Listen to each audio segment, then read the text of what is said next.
Bun venit pe canalul meu! Astăzi vom filma ediția de Crăciun! Stați aproape!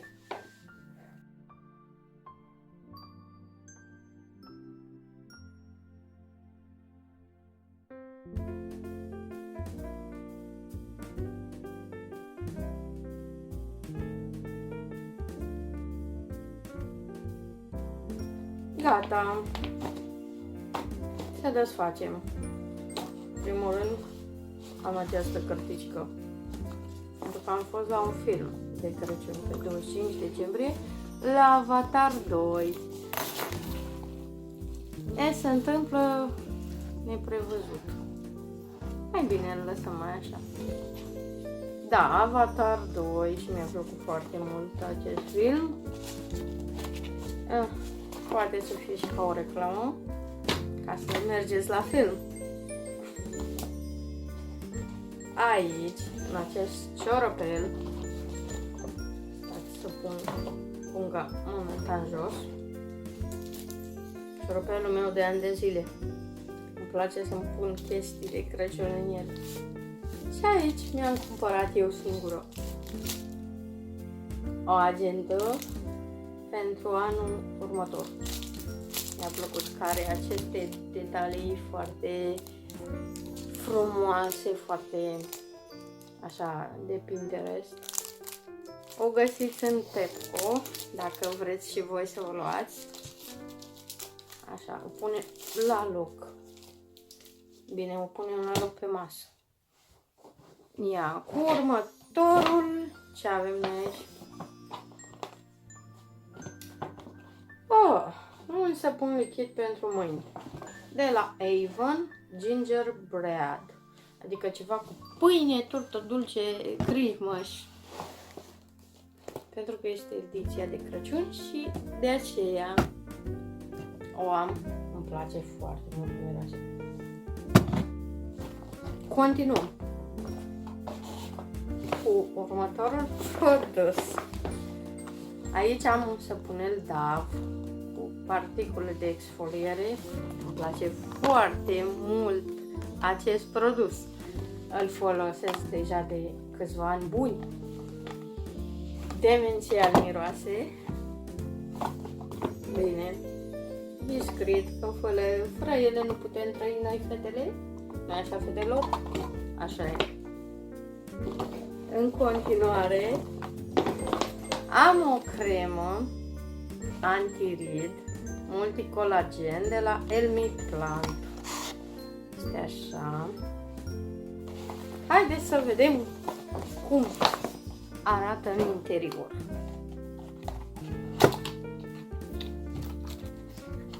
Bine. Decorațiunilor acest look. Arată așa.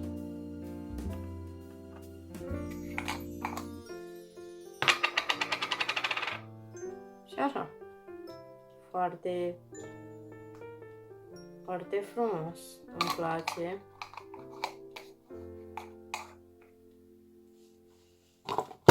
Punem la loc. Super. Îmi place. O ador deja. În continuare, ce mai am eu aici? Am o pereche de botoșeni super cozy, călduroși și destul de pufoși, foarte gri, drăguți cu acești ciucurași. Sunt de latex, mărimea 38-41. Bine, între aceste mărimi se încadrează. Îmi plac. Bine, ce mai am eu aici?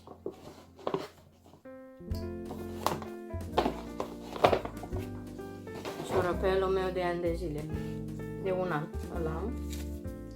Și aici am ceva de la Milka.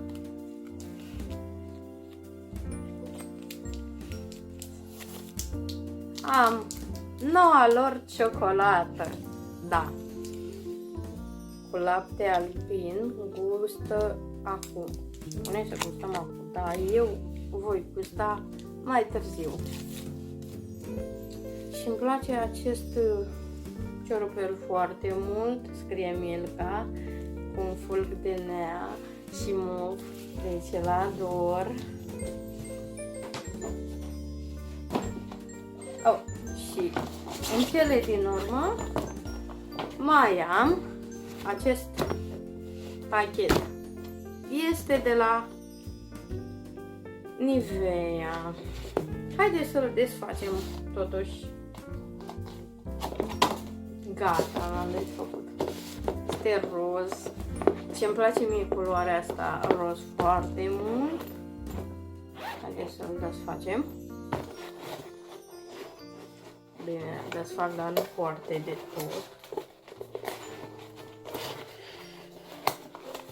Nu foarte mult, am vrut să spun, doar că am spus altceva foarte de tot, mă rog. Aici am o cremă pentru corp cu Cherry Blossom, flori de cireș, de vișini. Aceasta nu mai desfac, că are o folie în interior. Da, e nou. Acest deodorant Black and White Invisible. Îmi place foarte mult și acesta. Îl folosesc de ceva ani. Și în cele din urmă avem un gel de duș cu flori de trandafiri. Să vedem cum miroase. Miroase foarte frumos, deci nu vă dați seama cum poate să miroasă. Excelent, miroase foarte bine. Deci, dacă nu aveți idei de cadouri, acesta este cel mai potrivit. Să punem la loc ambalajul. Foarte drăguț. Da, a venit moș. Și acum să le punem la loc. Pentru că de ce nu? Să arate și ele frumos în ambalaj. Punem și asta. Punem și asta. Ce mai punem? Acest săpun lichid, săpunul DAV, crema antirid, pentru că da, este foarte important să folosim creme antirid pentru a ne proteja tenul de frig, pentru a fi folositor. Creme antirid. Mă scuzați că vorbesc așa, doar că am foarte mari emoții. Este al doilea meu vlog. N-am mai postat de 2 săptămâni pentru că au fost sărbătorile de Crăciun, pregătiri pentru Crăciun și știți și voi cum este cu pregătirile pentru Crăciun. Deci, cam acesta a fost vlogul meu. Și cineva tușea pe fundal, da? Să trecem cu vedere. Ne vedem data viitoare. Pa! Dacă v-a plăcut acest clip, nu uitați să vă abonați în partea de sus, like, share și comentarii, vă aștept aici jos, să-mi dați sugestii cu ce mai vreți să vedeți la mine pe canal. Ne vedem data viitoare. Eu am fost Oana.